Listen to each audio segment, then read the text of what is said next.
Bom dia, boa tarde, boa noite. Mais um episódio de Investimento à Beça. Hoje com meu amigo Ulisses Neme. Tudo bem, Ulisses? Tudo bom, Edson? Prazer estar aqui de novo. É mais uma vez. Mas o Ulisses é figura frequente, né? Convidado frequente, tem muito para falar sempre. Ulisses, como nós sabemos quem viu suas participações anteriores, por favor, se apresente. Bom, sou engenheiro eletrônico de fita, depois fiz mestrado em economia na GV. Estou há 18 anos na Sparta. Então, Nossa, sou CEO lá e Sparta, para quem não conhece, né, é uma gestora focada em crédito privado, né, crédito privado high grade, a gente fala, né, que é aquele crédito de melhor qualidade, já praticamente renda fixa pura, né, e a gente hoje tem cerca de 19 bi sob gestão, quase 300 mil cotistas, né, então e uma gama de fundos ali bem grande. 300 mil cotistas está com fundo de incentivado, então, né? Com Tem, cotistas. opa. Hoje a gente tem cerca de 8 bi de fundos de debêntures incentivadas, né, de os FINPRAs, né, e a gente tem três fundos, três FINPRAs listados, né, o Juro 11, o CDI 11 e o DIVS 11, né, que são Tá. negociados em bolsa, né, você pode ir lá no home broker e comprar. O Juro 11 e o DIVS 11 são os dois maiores em número de cotistas da bolsa, Maior que. Não de, de FINPRAs, de FIMPA, né? Tá, né, FIMPA, tá. da categoria. É a categoria de FIMPA. Uau, quantos cotistas? Uns com 100 mil, outros 50 mil, mais ou menos. Parabéns, parabéns, parabéns. Bem, aproveitar aqui a experiência de Ulisses e falar um pouquinho de crédito privado. Vamos lá. Por isso, a gente tem visto aí, tem o jornal assim, todo dia sobre o crescimento do crédito privado no Brasil. A gente está vendo o multimercado aparecendo bastante, perdendo muita captação e tal. E o crédito privado vem bombando, crescendo muito e tal.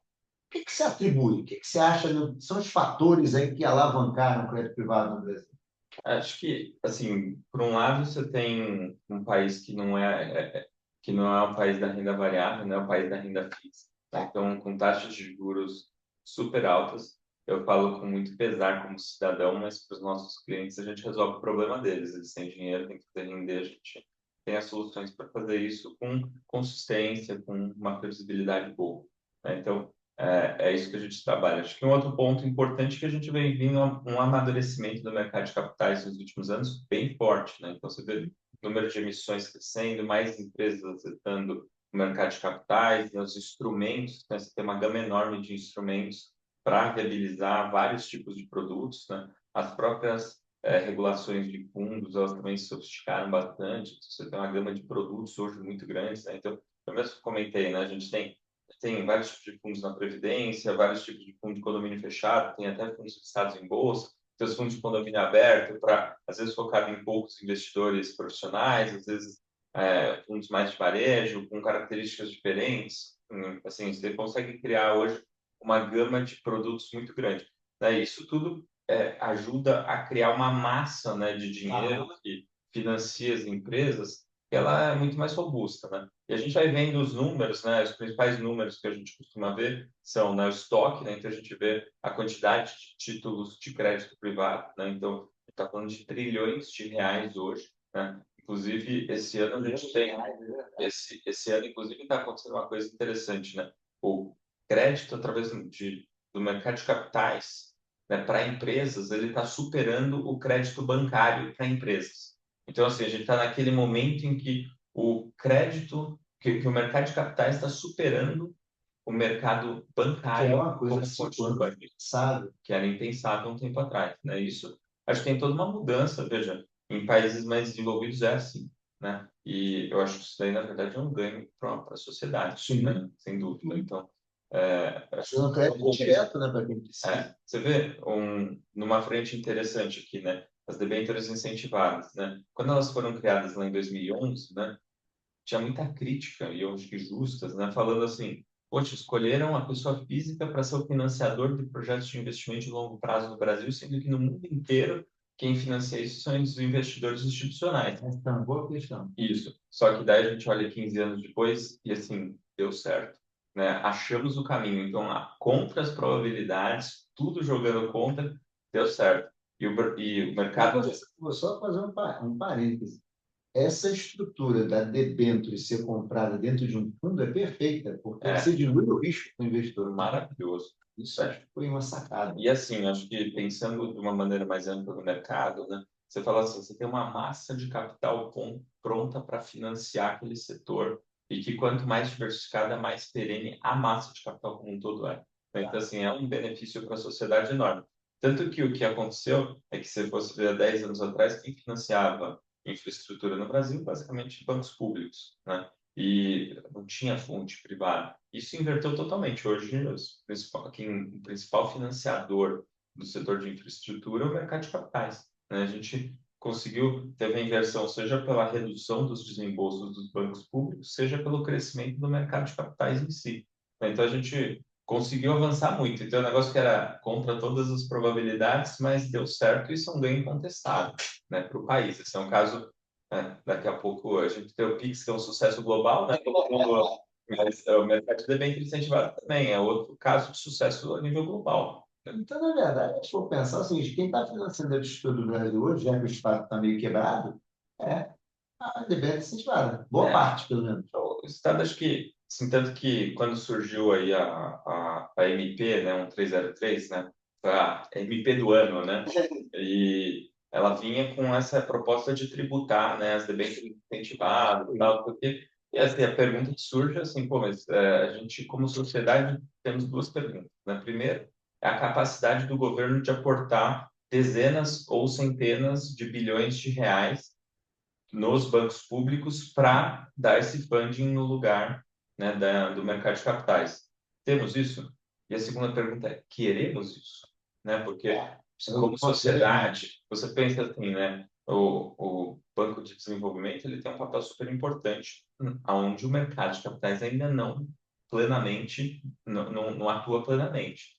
Mas assim, a gente pode dizer já que está bem maduro o mercado de capitais, então ele deveria atuar mais nas beiradas, ele não ser um concorrente do mercado de capitais. Assim como já foi no passado. Como já foi no passado, né? E acho que essencialmente isso tem acontecido, né? O banco, assim, os bancos de fomento, eles têm tido feito operações mais diferentes, né? Em alguns setores que às vezes não tem apetite ainda pelo mercado de capitais e tal. Aí, às vezes tem alguma coisa que você fala assim, precisava mesmo estar atuando ali e tal. Enfim, mas o fato é que a gente não está vendo uma mudança total de voltar para o que era 10 anos atrás. Acho que ninguém acha isso razoável, né? Nem quem acha, nem quem já participou de governos anteriores. Nenhum governo acha isso razoável. Ninguém acha isso razoável, porque é uma conquista efetiva da nossa sociedade. Nessa discussão, inclusive, da MP, pelo menos o que eu fui olhando das negociações, parece que o governo teve um bom entendimento bem alinhado a essa visão de que o mercado de capitais é um parceiro da atividade produtiva, né? Tanto é que discutiu-se até, tipo assim, em algum momento discutiu, não, vamos preservar pelo menos os instrumentos do mercado de capitais. Perfeito. Tanto que em algum momento, né, debêntures incentivadas, CRI e CRA, foram excluídos ali, né, da tributação que ia se colocar, ou seja, manter isento, porque de fato são aqueles instrumentos que é um para um, né? Sai do investidor e vai direto para o tomador. No caso de CRI e CRA, o governo já fechou bem as torneirinhas que tinha para as coisas que eles não necessariamente queriam incentivar, né? Que não era um objeto de incentivo da política pública, né? E no caso das debêntures incentivadas, né, ainda que no ano passado tenha mudado a regra, né, antes você tinha que ter assim, eram os projetos prioritários que eram aprovados, e agora tem que ser os projetos com determinadas características, ampliou os setores, etc. Mas assim, estou para ver, estou para achar a pessoa que fala assim, não, realmente a gente tem investimentos demais em infraestrutura no Brasil, não estamos precisando de mais. Não acontece, né? Na verdade, o que a gente sabe é que tem não só um mar de oportunidades aí para a gente tirar o atraso, como efetivamente para ter um protagonismo até, né? Então, a gente vai a questão energética, por exemplo, acho que hoje é muito claro, né? E toda a infraestrutura em torno, né, dessa questão energética, de energias renováveis, né? Como que exporta, inclusive, essa energia através de várias formas aí, né? Mas a gente vê que o Brasil tem um papel de protagonista global nesse setor de energia renovável, né? Então, na verdade, você tem até uma oportunidade de negócio, mais do que só uma necessidade de investimento em si, né? Você tem uma oportunidade de negócio que você tem uma vantagem competitiva em termos globais, né? Então, assim, acho que não estou para achar o cara que vai contestar, né? Assim, o cara desinteressado e com um diálogo honesto que vai falar assim que não tem que ter um caminho para infraestrutura aqui no Brasil. Esse caminho, agora que você falou, olhando pelo retrovisor, foi final, né? Você falou, nossa, pouco provável, pô, esse negócio não pode dar muito certo. Eu acho muito curioso, né, que acabou que se achou o caminho, né? Acho que teve, sei lá, várias coisas que aconteceram no meio do caminho, né? A gente vê desde lava-jatos, tal, e é, mudanças de governo, etc., que aconteceram e que foi mudando a mentalidade e alguém tinha que suprir esse espaço, né? Suprir essa necessidade. Na verdade, de capitais estava aí para isso, amadureceu. Tanto que hoje em dia, veja, as pessoas sabem o que é debênture, né? Você fala assim, a debênture deixou de ser um termo que era só restrito aos profissionais da Faria Lima. Hoje em dia as pessoas têm, ela também tem uma debênture, né?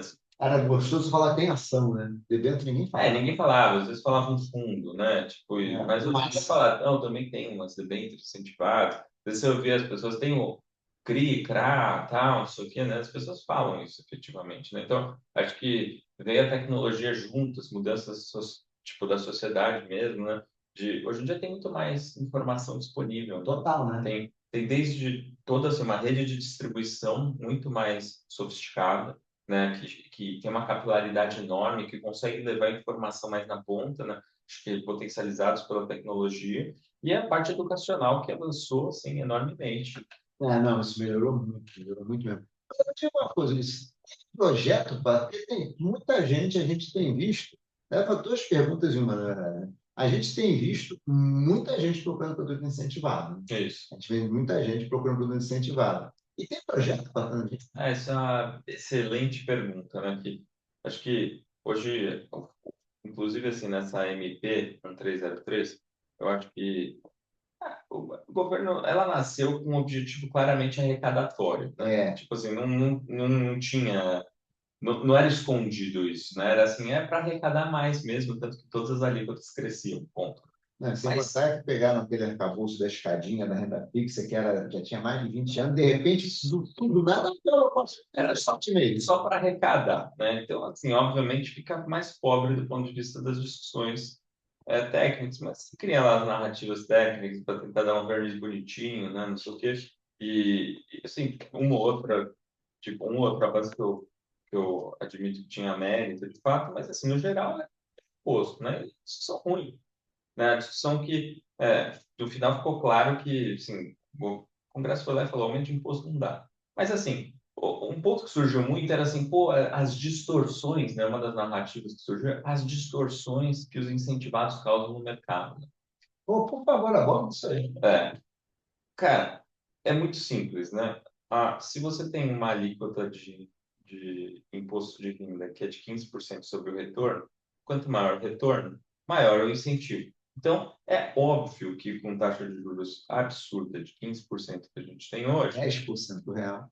10% real, tal, é óbvio que você tem um interesse muito grande pelo isento, porque o isento vale 2,6% ao ano. Você faz a conta 2,6% ao ano. Não é pouca coisa, é demais, isso é um absurdo, né?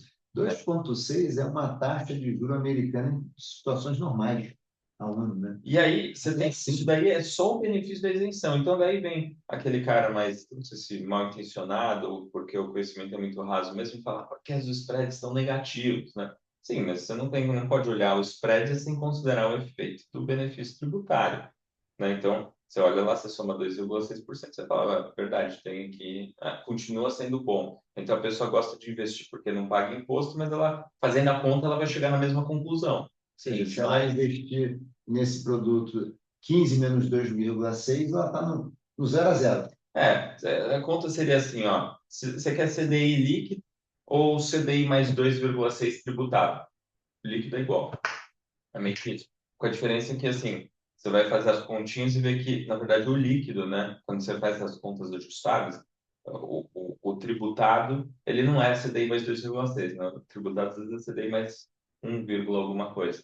Daí você fala, pô, então quer dizer que o CDI líquido é melhor do que a alternativa tributária. É isso, é por isso que está com tanta demanda dos incentivados, né? Então, assim, a real distorção que existe hoje no mercado brasileiro, qual que é o nível absurdo que a gente tem das taxas de juros, que eu posso atribuir claramente a uma questão fiscal. E aí cabe o governo, obviamente, né? Você pode arrecadar mais, né? Aumenta impostos, você pode cortar custos, né? Que assim, O governo parece só que não não, conhece uma parte. é, só não quer ver quem não quer, só não vê quem não quer, né? Porque assim, cara, é muito óbvio qualquer solução, mas é que eles insistem que eles querem tributar mais, né? Querem tributar o rico, né? Assim, a narrativa é essa, tá? Um pouco de pobreza de espírito até, né? Mas o fato concreto é que assim, é só na linha de aumentar impostos. E aí, quando fica nessa linha de aumentar impostos, né, essencialmente o Congresso daí faz um cálculo político também, né? Então, Todos ali, né? vamos dar uma arrecadação maior para o governo na véspera da eleição. Então, daí passa mesmo. Assim, a própria sociedade está cansada de aumento de imposto, porque passa pela Difícil discussão de... defender, né? É difícil, Essa né? bandeira. Mas depois para quê? Será que não tem que gastar menos, gastar melhor, tal? Porque não conversa com essa agenda, né? Parece que vamos ter que fazer um contingenciamento, assim, como se fosse um dramático, né? Na verdade, erro de planejamento, né? Então chama direito, né? Erro, né, de planejamento. É que, na verdade, primeiro você diz quanto vai gastar, né? Ah, Depois você corre atrás da receita. E quando a receita não realiza, você fica, poxa, é. enfim, é isso. Mas assim, o fato concreto, então teve essa discussão toda de assim, se está certo, se não está certo, mas assim, ó, se caísse a taxa de juros, a gente já está tendo a discussão contrária. Já fala assim, mesmo com incentivo, não tem captação suficiente. Olha que louco.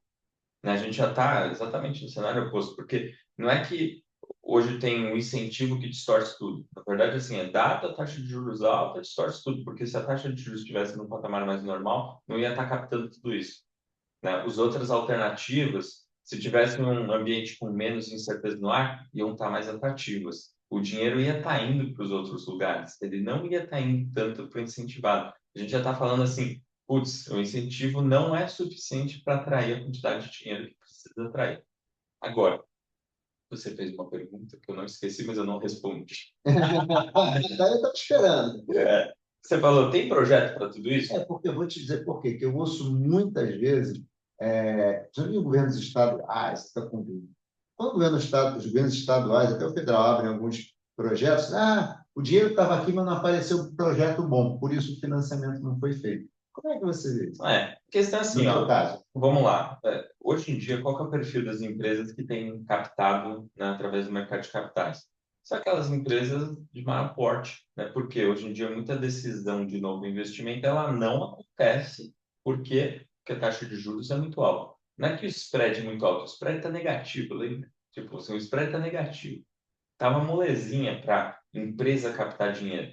Só que ainda assim, a taxa de juros ela tá tão alta que o empresário, o executivo, o cara que vai tomar a decisão lá, vamos ou não vamos fazer o projeto, ele fala assim, putz, mas nessa taxa faz sentido? Não faz, né? Tomar risco e tudo não dá, né? Então, assim, ele não acha que tem uma taxa de retorno suficiente. Por quê? Porque a taxa de juros é muito alta. Então, eu falei toda aquela história para deixar claro que, assim, qual que é o problema tipo, que a gente tem hoje latente no Brasil? O nível da taxa de juros, ela tinha que estar menor. Como que equaciona isso? É só ela chegar lá e pôr na Selic? Não, é lição de casa para fazer, né? Mas assim, né? É só, lição de casa, é só, né? A, a brincadeira que a gente faz é assim, todo mundo quer ir lá na geladeira e pegar o gelo, mas encher a forminha de água ninguém quer, né? Mas o pior é que você está certo. É isso mesmo. Ou seja, nessa situação é o seguinte: está até faltando um projeto hoje. É, Porque, na verdade, aquela velha história que a gente já fala aqui, no custo de capital, o custo de capital está altíssimo. falta projeto assim, né? Quem que investe? Falta projeto, faltam projetos assim menores. Afinal, quem que é competitivo o suficiente para assim, fazer projeto? Quem já tem, na verdade, empresas grandes que já tem um passivo já equacionado, que faz uma operação mais sofisticada e fala assim, pô, vou captar aqui com desconto em relação à NTNB, depois faço um swap e tal. Então, assim, grandes empresas, essencialmente, que estão captando, não nem tanto tem que ter lastro, claro, mas assim, nem tanto por causa do projeto específico X, mas porque ela está aproveitando uma condição favorável de um mercado de capitais. Mas é por isso que eu falo assim, a gente poderia ter um ambiente melhor? Claro, com taxa de juros menores, né? É só querer. Né? Mas aí só deixando claro que o Luiz já falou, a taxa não está alta à toa, né? Está alta porque tem a questão fiscal que bate ali toda hora, bate forte e não é resolvida, né? E, aliás, já vem se arrastando faz um Pô, tempo. juro real de quase 10%, é surreal. Né? Não, juros de 10% em 7 anos, ou 6 anos, 7 anos, você do teu capital, só com juros, esquecendo a Vou inflação. te contar um negócio engraçado, né? Tem aquela, no Tesouro Direto, tem aquela Tesouro Renda Mais, Aposentadoria 2065, né? Aí olha que coisa engraçada. Eu estava olhando lá, se você investir R$ 47.000, Você falar hoje, pum, engolar R$ 47.000, você vai ganhar por todos os meses, por 20 a anos, partir a de. partir de 2065, R$ 5.000 por mês. Então, veja bem, praticamente 10% do valor que você está investindo hoje vai virar a parcela mensal por 240 meses. Uau! É Isso. mesmo? Aí eu olhei aquilo lá e falei assim, Tá errado tá essa conta. errado. Eu joguei no Excel só para ter certeza que a conta estava certa. Daí que eu falei, é real isso, né? Assim, corrigido pela inflação. Veja, é R$ 5.000 em valores reais. Ou seja, corrigido pela inflação de hoje até lá na frente. Aí, aí você faz a conta e fala, cara, isso é muito absurdo. Esse nível de taxa de juros está muito errado, né? Claramente não tem a menor chance de o país dar certo com esse nível de taxa de juros. Não, não dá, né? Se você for pensar que se você pensar que a dívida pública do Brasil é 80% do PIB, né? Pô, você pensar que, pô, custa inflação mais 7 e o país consegue pagar Pois uma é. taxa de IPCA, mas, aliás, faz até sentido no que o governo, que o Banco Central emite a dívida mais curta, né? Mais curta, pode fixar em Selic. É o tesouro, né? Ele tem a gestão da dívida pública, é um desafio, assim, mas claramente a gente tem um desafio aí, né? Que isso quer enfrentar.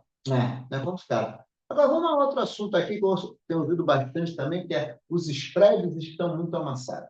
Então mesmo. Em teoria, então, gente, os spreads estão muito amassados. Então, assim, o que que isso quer dizer? Os spreads estão muito Beleza. amassados Vamos, para vocês que estão no mercado e para o investidor. eu vou até sair do mundo de incentivadas, mas seria, só para facilitar aqui a conversa, mas seria rigorosamente a mesma análise, né? Os spreads, eles estão amassados. Ou seja, então, O que que significa? Que aquele retorno adicional que você tem no título privado em relação ao título público equivalente está pagando pouco. E aí você fala assim, Ulisses, hoje em dia a taxa de juros alta significa que as métricas de risco de crédito estão mais altas, certo? certo, Certo. Mas você está me contando que os spreads estão mais baixos, certo? contraria a teoria. Digamos E assim, né? temos, por isso que a gente tem enfatizado ao longo de todo esse ano que a gente está vivendo uma divergência importante entre fundamento e fluxo. Por que que os spreads estão menores? Porque a gente está num ambiente que tem pouco interesse para o investidor e tomar mais risco. Então, é um ambiente de alta aversão a risco. E aí o investidor vai ver aquele nível de taxa de juros, de novo, aquele nível de taxa de juros altíssimo na renda fixa, com um risco relativamente tranquilo, e fala, eu quero. Então ele vai lá e investe. Ele começa a investir, ou seja, ele começa a ir para a renda fixa, e aí o que que acontece? Ele não quer só a renda fixa soberana, quer um pouquinho a mais. Sim, isso. Aquelas grandes empresas que não vão dar dor de cabeça, né, que a gente chama de high grade. E aí ele quer comprar essas empresas. E a quantidade de dinheiro que tem entrado nesse tipo de investimento para financiar esse tipo de empresa, coisa boçal, é muito grande, porque tem muito investidor que está lá. Vou Pô, pegar esses. não, Pega esse. o spread é pouco relevante. O investidor ele não está investindo para o spread. Ele não acorda e fala, eu quero financiar as empresas do Brasil. Ele fala assim, eu acordo, estou com dinheiro, eu quero ganhar mais sem risco. E daí o nível da taxa de juros é muito alto, daí beleza, é isso. Daí se vai ser o título público ou o título privado, assim, o investidor às vezes ele vai ser um pouquinho mais ganancioso, às vezes o intermediário vai direcionar um pouquinho mais, às vezes ele vai ver uma oportunidade de uma eficiência tributária, ali, uma isenção fiscal, tal, vai topar a renda fixa. Não tem de nada mais de risco, não precisa ter muito risco a mais, porque já está com um retorno espetacular, excepcional. Tá. Então, ele tá entrando dinheiro para a renda fixa. Né? Então, só que esse dinheiro vai fazendo os títulos ficarem mais caros, né? Ou seja, comprimindo o spread de crédito, comprimindo a expectativa de retorno futuro e vai criando essa divergência. Em algum momento, isso vai se normalizar. Então, assim, em algum momento, os spreads de crédito vão abrir. Ah, vai ser um desastre? Não sei se vai ser um desastre. Então, explica a consequência É, aí. pode ser que em algum momento comece a sair mais dinheiro, né? Seja porque a taxa de juros caiu, seja porque começou a ficar muito atrativo os outros ativos, né, os outros investimentos, começa a sair dinheiro na classe de investimento. Então, em vez de pagar lá 1,1% ao ano, de repente vai começar a pagar 1,2% ao ano, ou seja, uma pequena queda. Hoje em dia, os gestores, de maneira geral, estão bem conservadores. Não é que a Sparta é conservadora, todos os gestores que eu conheço estão razoavelmente conservadores. Estão com mais caixa, estão com prazos médios menores. Então, em algum momento, você começa a ter uma correção. Pode ser um negócio violento? Não sei. A gente não sabe o que vai acontecer. Se for, a gente está preparado. Se não for, a gente também está preparado. Né? O que a gente olha, a gente nunca consegue garantir o retorno para É, frente. Não, a gente não está nesse negócio de retorno, a gente está no negócio de retorno sobre risco. Então, assim, se está com um risco maior, eu não vou tomar risco de maneira desproporcional. Então, é isso. Então, o que eu falo para o meu investidor é assim, o que eu posso te garantir é que eu vou buscar, na minha avaliação, a melhor consistência, a melhor relação de retorno sobre risco. Vou fazer a minha parte. O resultado eu não sei qual que vai ser, certo? É isso. A gente está num business que mais importante do que acertar é não errar. Parece certamente quando eu for tomar um chopp com você, não vai e a ser, eu não gente vou vai. ter, eu não vou ter as melhores histórias para contar, assim, né? Poxa, teve lá uma empresa que a gente desinvestiu e depois de 2 anos deu problema, né? Mas a gente não tinha mais exposição. Aí você vai falar, porra, Ulisses, conta um acerto de verdade, né? O mundo do crédito, né, a gente costuma dizer que é isso, né? Ele é mais importante não errar do que acertar. É isso que dá consistência, né? Então a gente costuma dizer que nosso deal é com o investidor, né? A gente não está aí para ficar pagando para ver. Se a gente não tiver confortável, a gente vende, né? A gente está lá para defender os interesses do investidor. Sempre retorno ponderado por risco, é isso que a gente faz. Agora, deixa eu te fazer uma pergunta. Nesse ambiente, o que que já aquele negócio do cabelo branco aqui já está de anos de mercado, né? Nesse ambiente de onde é fácil capital, o investidor está querendo aplicar em crédito, pegando um retornozinho maiorzinho, um prêmiozinho um pouquinho maior, começam às vezes a aparecer opções alternativas de investimento que não estão muito bem estruturados, os mitigadores de risco. Como é que você está vendo esse afã? Porque talvez não, a oferta está vindo também. Tá, olha, é um ponto. São seus cabelos brancos. É um cara experiente. A gente até comentou numa das nossas cartas mensais aí recentes, é, a questão, por exemplo, dos estruturados, né? FII, CRA, tal.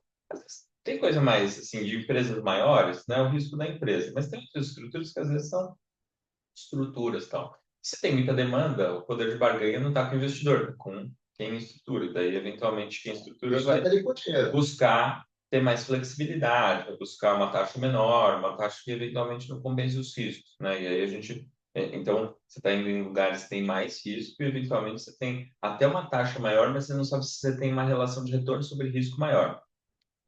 Então, a gente, de maneira geral, a gente está mais cauteloso com os estruturados. O que a gente diz assim, lembrando aqui o que eu falei, se a gente está num momento de taxa de juros alta, significa que o ambiente para as empresas, de maneira geral, está com mais risco de crédito, né? As empresas estão com mais desafios do top line, mais do caixa que elas geram. Então, está indo para os credores, não para os acionistas. Então, assim, é um Tem estresse sido, porra, operacional, é um estresse financeiro para a empresa. tem sido reportagens por aí, vez ou outra, mostrando que as empresas estão pagando mais de juros do que investindo, né? Total. Assim, isso não é só empresa pequena, até a gente vê aí no jornal empresas grandes, grandes de verdade, com dificuldades, assim, com estrutura de capital, que as coisas não estão muito fáceis, etc. e tal, né? Então, você vê que quando a taxa de juros está alta, ela faz um estrago nos balanços, assim, de maneira geral, não é só É com a pequeno. recuperação judicial, esse ano de novo, né? Não é só empresa pequena. E aí, mas vamos dizer que as empresas, né, muitas empresas menores, né, elas às vezes não têm a mesma musculatura financeira, né? E às vezes são as empresas que têm mais risco. empresas que pagam mais para captar dinheiro porque, na verdade, elas têm mais risco, de fato, né? E Sim. aí você pega um momento em que o mercado tem mais risco, você vai querer investir nas empresas mais arriscadas, num negócio que mais importante do que acertar é não errar, não, para mim é difícil fechar a conta, tá? Então, Mas concorda que, por outro lado, você monta uma estrutura que acaba rendendo um pouquinho melhor e o cliente, opa, o negócio rende bem esse aqui. então, essa é um pouco daquela história, né? Na verdade, é uma ganância, né? Que assim, Certo. o investidor, ele acha, quando ele vê lá CDI mais 5, o investidor, ele acha que aquilo é retorno. Mas para o gestor de crédito, aquilo não é retorno, aquilo é risco. Se a empresa está captando a CDI mais 5, é porque tem risco. É assim, ó, Pô, muito se bom. tem Esse é taxa, o ponto. O investidor tinha se podido. tem taxa, tem risco. Pode até ter risco e não ter taxa, mas se tem taxa, tem risco, acredita. E aí eu pego, para pegar o exemplo aí que todo mundo viu, foi bem noticiado, né? Pega o mundo do agro. Né? Não é que o mundo do agro tem um problema. O mundo dos fiagros teve uma questão, porque o mundo dos fiagros concentrou em coisas com muito risco.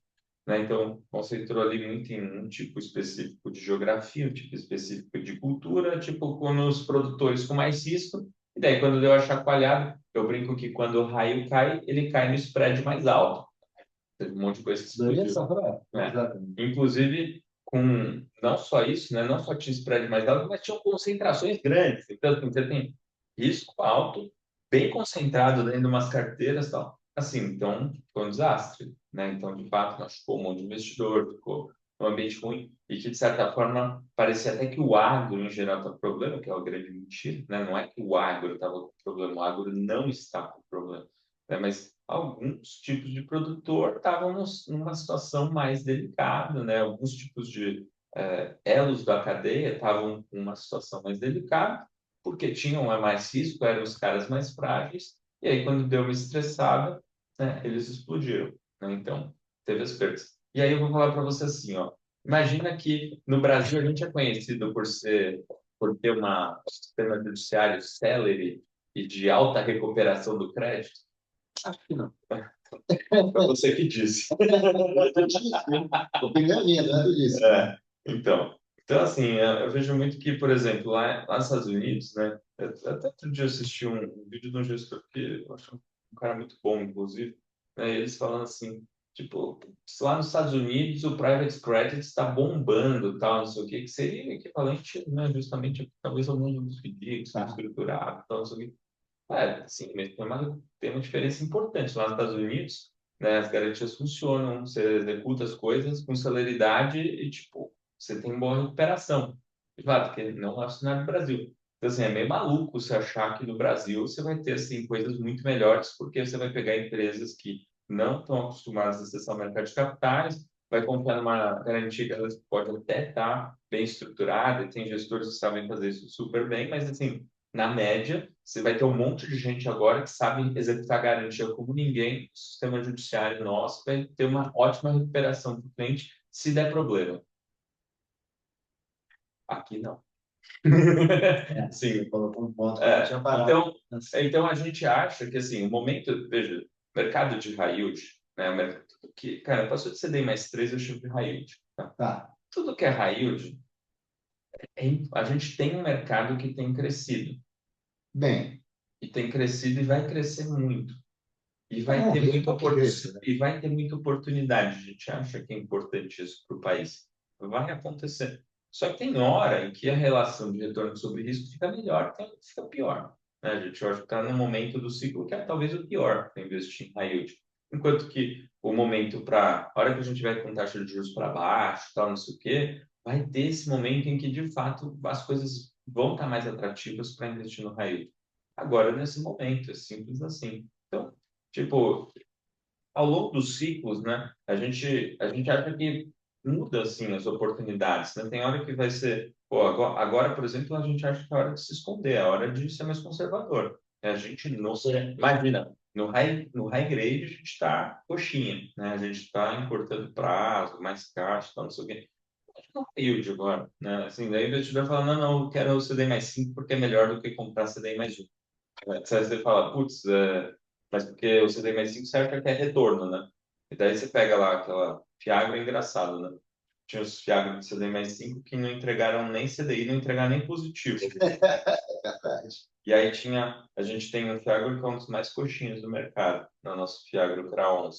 Né, o CRA11 tinha lá a carteirinha, CDI mais um ponto não sei quanto e tal, assim, coxinho, o pessoal, pô, tem muito pouca taxa, né? É assim, mas não tem surpresa também. Então, assim, aquilo lá vira retorno. Ele entregou CDI mais 3, CDI mais 4, né? Mesmo tendo uma carteira com um carrego menor, porque as coisas que a gente tinha, inclusive, valorizaram, né? A mais, Você passou a né? ser, passou a ser o bonito ali do lugar, né? Porque você tá justamente nas coisas que não tiveram problema, né? Pegou, Então, tem foi demanda as para coisas isso. que valorizaram, as coisas que tem demanda, e tal. Então, e aí é muito isso, né? O investidor, ele tem que ter muito claro que, assim, ele quer o quê? Ele quer tomar mais risco, né? E aí eu trago um ponto.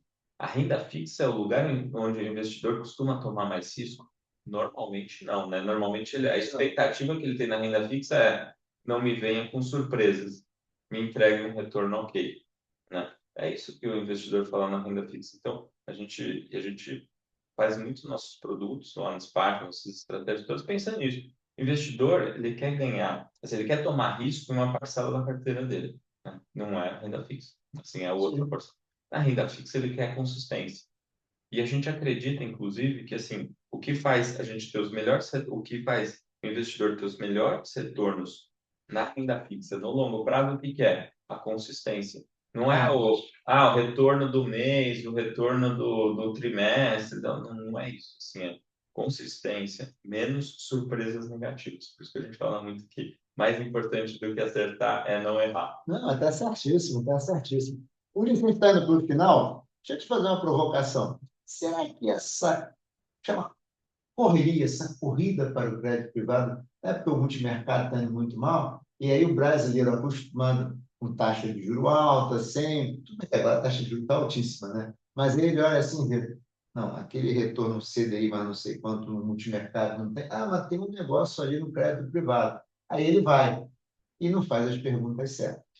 Você não acha que pode ser um pouco disso? Está meio órfão assim de Eu acho que oportunidade? assim, ó, eu acho que talvez hoje tenha mais dinheiro alocado na renda fixa, no crédito, do que seria a posição estrutural no crédito, Tá bom. né? Ou seja, talvez tenha um pouquinho mais e, sei lá, posso especular aqui um monte de coisa, assim, se o retorno das outras classes está patando ou se ou a incerteza que a gente tem no ambiente não está atraindo para o risco, né? Está criando uma aversão a risco, ou esses dois fatores juntos, ou somado com a taxa de juro alta na renda fixa e tal. Então, assim, você tem, eu não sei qual que é o fator preponderante, acho que é um pouquinho de Sim, é cada. um pouquinho de cada, verdade, você É, está certo. acho que, tipo, de maneira geral, outros investimentos, eles tiveram retornos, assim, até que ruins, né, recentemente, embora eu tô achando uma coisa estranha no mercado hoje. A bolsa está no high e não está captando um pouquinho. Eu É. acho muito estranho isso, né? É engraçado, porque geralmente ela está no high quando está É. captando, Ah, você tem, eu tenho visto as estatísticas de volume diário, né? O volume diário está metade né? Pois é. da média histórica. Então, Assim. porque tem tido pouco interesse mesmo, né? Mas em algum momento acho que vai voltar a ter mais atratividade para a renda variável. E assim, deve ter uma parte do dinheiro da renda fixa que vai sair. Assim, por que que vocês estão conservadores? Ah, cara, assim, mas é óbvio, uma hora vai sair o dinheiro aqui. A hora que sair, pode ser que seja um movimento suave, pode ser que seja um movimento mais, assim, mais intenso, né? E que, de repente, vai lá, aqueles, o investidor lá na renda fixa que só ganha, ganha, ganha todo mês, de repente pode ser que ele veja um mês lá, 0,5%, menos meio, sei lá, pode ser que tenha até um choque, assim, né, Sim. em algum momento, né? E pode assustar um pouco, não é nada dramático, assim, mas que pode assustar o investidor no momento, mas também acho que o mercado amadureceu bastante e viu que nessas horas tem grandes distorções e podem ter grandes oportunidades, né? A gente, inclusive, uma coisa que a gente tem vendido para os nossos investidores mais sofisticados é isso. Em algum momento vai ter um ajuste e, sabe, estamos preparados para aproveitar esse momento. Cara, tá mais curto, Mais curto e com mais caixa, mais fácil. né? Então, a hora que tiver alguém queimando, né, ativos com descontos expressivos, né? Que no final, vamos lá, o que todo mundo quer sempre é o quê? Comprar nota de R$ 100 por 90. É. Né? A hora que tiver os ativos de excelente qualidade, com desconto significativo, a gente tem que comprar. A gente tem que estar comprando, não vendendo. Né? Então, a gente está preparado para isso. Certo, meu caro Ulisses? Um prazer. Muito obrigado, cara. Conversa ótima. Sempre um prazer falar com você. Prazer todo meu. A próxima vai ser no shopping, hein? Boa. Isso aí. Gente, abraço. Muito prazer mais uma vez estar aqui com o meu amigo Ulisses, né? Um programa maravilhoso. Um abraço. Tchau, tchau.